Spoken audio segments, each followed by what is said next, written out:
আমাৰ national tourism day. National tourism ডেৰ উপলক্ষে আজি আমি গোলাগাঁও গাঁও মানস ৰেঞ্জত সেই গাঁওখন আমি টুৰিজিম ডিপাৰ্টমেণ্টে আমি এডপ্ট কৰিছোঁ।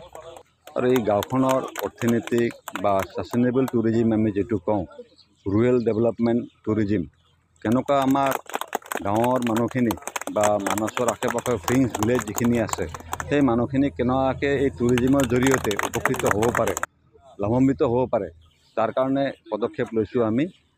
ইয়াৰ লগতে সংগতি ৰাখি আমি বিভিন্নটা ষ্টেপ আমাৰ আছে, আমি ষ্টেপ বাই তেনেকুৱা গৈ থাকিম। গাঁৱৰ ইনফ্ৰাষ্ট্ৰাকচাৰ, গাঁৱৰ আপোনাৰ প্লাষ্টিক ফ্ৰী জ'ন, আৰু গাঁৱত আমাৰ অৰ্গেনিক ফুড, গাঁৱত আমাৰ হেণ্ডিক্ৰাফ্ট, এনেকুৱা ধৰণৰ বিভিন্ন বস্তুখিনি আমি গাঁৱত কৰিবলৈ গৈ আছোঁ।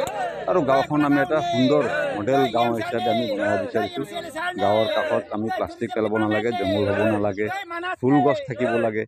আৰু তেনেকুৱা ধৰণৰ আজি মাননীয় প্ৰমোদ বড়ো ডাঙৰীয়াৰ নেতৃত্বত প্ৰায় আমি BTC 10খন গাঁও ইতিমধ্যে বড়োলেণ্ড গ্ৰীণ মিছনৰ জৰিয়তে আমি ইতিমধ্যে লৈছোঁ।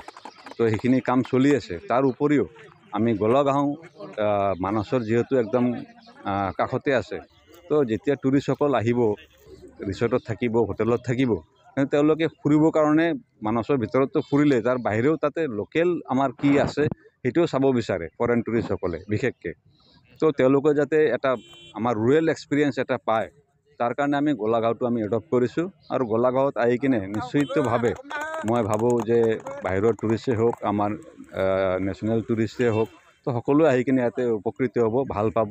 তো এইখিনি মই আশা ৰাখিলোঁ। গাঁৱৰ মানুহখিনিকো তেওঁলোকে বহুত সহযোগ কৰিছে, তেওঁলোকক বহুত বহুত ধন্যবাদ জ্ঞাপন কৰিছোঁ। গাঁৱৰ পৰা আপোনাৰ ইয়াতে প্ৰথমেতো এটা ৱাৰ্ডত ক'বলৈ গ'লে অৰ্থনৈতিকভাৱে তেওঁলোকৰ বহুত লাভ হ'ব। তাৰ কাৰণে গাঁৱত কি কি প্ৰয়োজনীয় আছে সেইখিনি আমি ষ্টাডি কৰিম। আমাৰ খালি টুৰিজিম ডিপাৰ্টমেণ্টে ডাইৰেক্টলি ফাণ্ডিং কৰিব বুলি নহয়, আমি কনভাৰ্জন কৰিম। কিছুমান ফৰেষ্ট ডিপাৰ্টমেণ্টৰ পৰা আমি কিছুমান ফাণ্ডিং পাম, PWDৰ পৰাও পাম, বা এগ্ৰিকালচাৰৰ পৰাও পাম, ইণ্ডাষ্ট্ৰীৰ পৰাও পাম। তো বিভিন্ন তেনেকুৱাকৈ ডিপাৰ্টমেণ্ট আমাৰ BTRৰ জৰিয়তে, ডিপাৰ্টমেণ্টবোৰৰ জৰিয়তে আমি এই গাঁওখনক কেনেকুৱাকৈ মডেল ভিলেজ, আদৰ্শ ভিলেজ আমি বনাব পাৰোঁ, এইটো আমি চেষ্টা চলাই আছোঁ।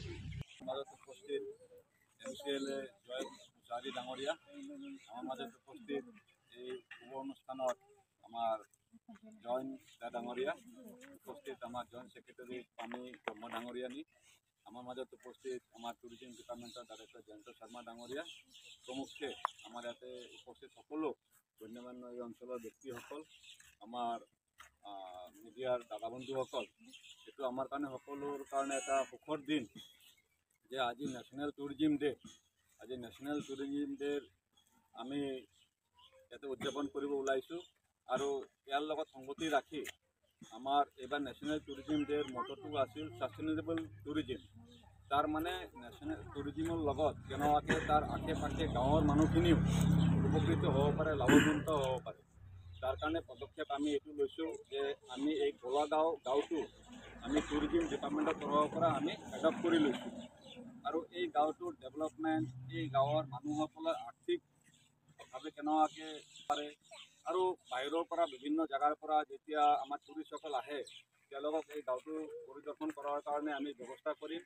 আৰু গাঁওটো কেনেকুৱাকৈ আমি আৰু উন্নতি কৰি লৈ যাব পাৰিম, আৰু টুৰিষ্টবোৰ আহি গ'লে যাতে এই গাঁৱত বিভিন্ন আমাৰ যি কলাকৃতি আছে, যি আমাৰ সাজ পোছাক আছে, হেণ্ডিক্ৰাফ্ট আছে, আমাৰ যি খাদ্য আমাৰ আছে, এই অনুভৱটো তেওঁলোকে কৰিব পাব লাগে। এইটো আমি ৰুৰেল টুৰিজিম বুলি কওঁ।